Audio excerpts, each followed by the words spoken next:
So, Samsung hasn't said a single official word about the Galaxy S26 Ultra yet, but the internet has already decided it's time to start the hype.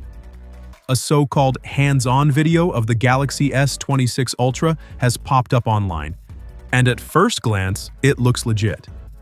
There's a retail-style box, an S Pen, and what looks like the phone itself sitting inside like it's ready to be sold tomorrow.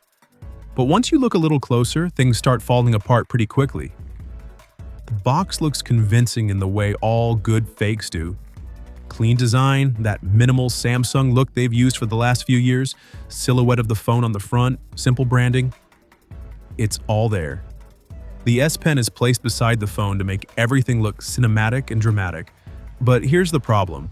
The phone is just kind of sitting there. Samsung's real boxes usually grip the phone tightly with precise cutouts. This one looks more like someone dropped the device inside for the sake of a video shot. When they open the box, you do get what looks like a Galaxy S26 Ultra, but chances are it isn't actually Samsung's final product. It lines up pretty closely with earlier leaked CAD designs, which is probably why it looks convincing.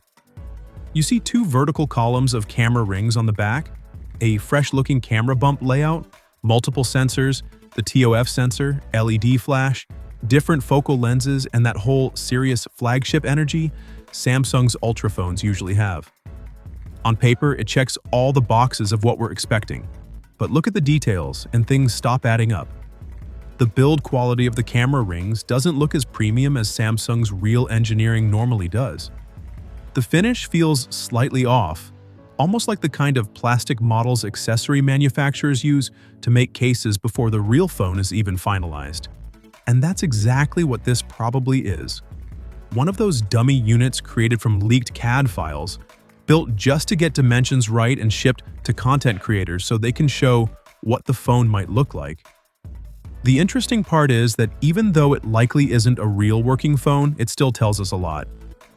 If Samsung sticks to these leaked designs, the S26 Ultra might actually move a little further away from the sharp, boxy design the Ultra lineup became famous for, going for slightly rounder edges and a more refined camera housing that looks much more intentional than just floating camera rings.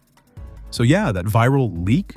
Cool to look at, probably fake, but still a decent preview of what Samsung's 2026 Ultra could end up becoming. The design language seems to be evolving, and honestly, it looks like Samsung is trying to make the Ultra feel a bit friendlier in the hand without losing that powerful, serious identity. But I want to know what you think. If this design is even close to the real thing, are you liking the direction Samsung is heading in? Is the camera layout an upgrade or a downgrade for you? Drop your thoughts in the comments because this one's going to get interesting as we get closer to launch. Thanks for watching, and I'll catch you in the next one. Until then, take care.